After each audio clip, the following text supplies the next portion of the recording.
My mom forced me to be born with a midwife around 4 a.m. since she believes hospitals killed the spirit of a child through how they birthed children, and she also forced me to get no vaccines as a kid. So I literally would play strategy games for 4 hours a day.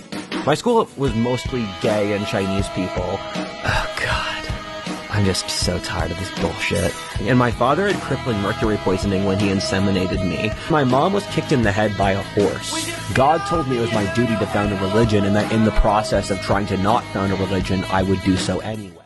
Whatifalthist is an alternate history YouTuber who has been making content on the platform for over 10 years. His channel greatly capitalized on the rise of other creators such as Alternate History Hub, Monster Z, and Emperor Tiger Star. I've always had a little bit of a suspicion towards this guy.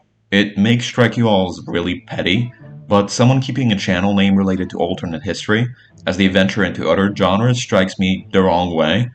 I've changed my YouTube channel name like 24 times since I made it to reflect the kind of content that I post. Whatifalthist hasn't, and you quickly see what I mean.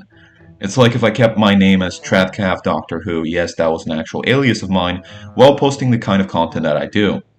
As some of you may know, I am an avid enjoyer of the game Hearts of Iron 4, a game that has a 99.9% male player base.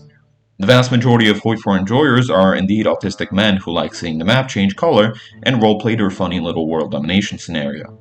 It's a political and war strategy game, and neither of these are particularly appealing to the older demographic of young women, with the very, very strict learning curve typical for games made by the studio not helping at all.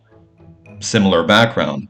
It's the natural evolution of the Poland Ball map history kid to the map chart user to at war and nation states and eventually down the Tabaritsky epic Kaiserreich gamer moment rabbit hole. And if you're outside of this community, all of these words will strike you as autistic nonsense. But I promise you, the autistic nonsense is not yet close to being done. Whatifalthist now more commonly uses his full name on most of his videos. Something that may be of some issue to him now with the release of his latest gem, so out of respect as well as my amazing foresight, I'm just going to refer to him as Rudyard. Despite my dislike of keeping outdated branding, I did see the potential in some of his videos. The vast majority follow a similar format to what he used to do, predicting the future through allegorical stories of the past. And because I was a keen enjoyer of this type of content through channels like the Lotus Eaters and Monster Z, despite being of a vastly different political and religious background than their hosts, I thought I could find some sane philosophy on Rudyard's channel. This led me insofar as subscribing to Rudyard to watching some of his recent videos. But there has been a noticeable trend in more questionable content as he continues his rebrand. So what is the natural next step in his channel's development? After going on the Chris Williamson podcast, hiring a professional photographer, making himself out to be the next great intellectual of our generation, to post and delete a nearly 10-hour schizophrenic, clearly drug-induced rant on his YouTube channel as a quote-unquote social experiment, and then proceed to rally against anyone who reposts it, especially people who run small archive channels. With that said, please enjoy. Hi everybody, I'm Rudyard the Whatifalthist guy. So for your ancestors, their kids saw their parents fuck, they saw them kill animals, they saw war, they saw famine. If your ancestors' kids can see bad stuff, you can. They're not gonna die. It was just accruing the financial benefits of 50 cents a day. And then it gave him crippling mercury poisoning. And my father had crippling mercury poisoning when he inseminated me, which nearly killed him. On top of that, my mom really spiraled with getting kicked in the head by a horse. My mom said that God had told her the best way she could help human history was by torturing me. She said she did this since she loved me, and God told her that the more she tortured me, the more vastly disproportionate the impact on human history would be in a positive way. My mom abused me in ways I can't even put into words. I left my childhood feeling completely numb and just dead. My mom believed she would have an enormous breakthrough in the field of agriculture, in which modern agriculture was destroying the innate living biosphere, and she believed that by torturing me, she brought this fate closer. My mom started out as a sort of socialist and communist who believed that there was going to be a revolution against the rich.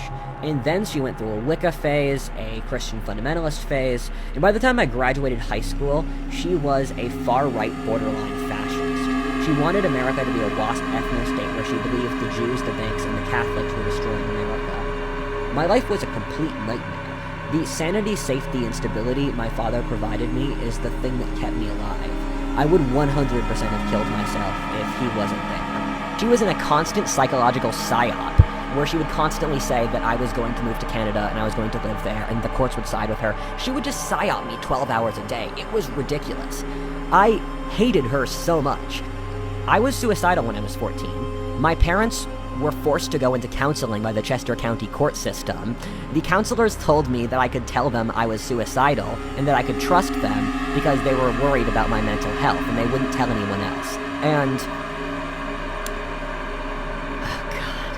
I'm just so tired of this bullshit. Every night, I would put myself to sleep thinking of ways to kill myself. I would relax by thinking of ways to kill myself. And I had a 5-step plan, starting out cutting my arm to feel like my life energy. Then I would jump off the Delaware Bridge, the bridge that spans New Jersey and Pennsylvania, to a icy death to die in the Delaware. That was how I wanted to go out. And I have an ability to feel the world in my body. This is how I run this channel. I can feel you, I can feel my audience, I can feel people I talk to, I can feel different societies' history, I can feel all of your emotions in my body. I have this ability. It's a curse, actually, because you have terrible emotions, you're all super depressed, society's falling apart. I could feel on a psychic level that the system was breaking down around me, the global order and everything I knew would fall apart.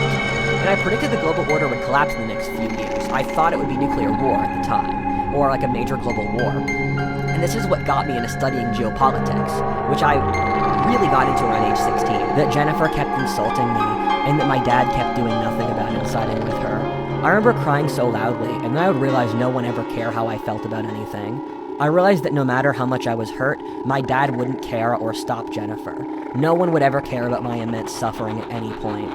The only thing that matters is that I'm useful to others and provide them services that they trade me for. December of 2020 is probably the most important month of my life until I dropped this video. I got a check from Google for $12,000, which blew my mind, and I realized that was enough money that I basically had to drop out of school. There were a few times before I had sex, and in the middle of it I started having a PTSD attack, with PTSD memories flooding back. I apologize for the women who had to see that, but the visceral disgust of the memories really stuck with me. There was this moment when I was in Texas where I thought to myself, if I was raped as a child, how would my life be different? I wonder, since I had previously had PTSD upswellings of memories, that I had been raped as a child that I had repressed and thought I was just being silly and making stuff up. And I thought that I would have memories of getting raped. I thought I was just being silly, because the memories of PTSD, it's just an emotion. You have to heal more to translate the emotion into an actual memory, because your mind needs to heal. And by that point, I had spent a year and a half in trauma therapy. And the memories came out like a flood. The night where I remembered it all was one of the hardest nights in my lives. And people repress memories when they have extreme trauma because they can't handle the memory, and they just hold it back, and they get stuck inside of them.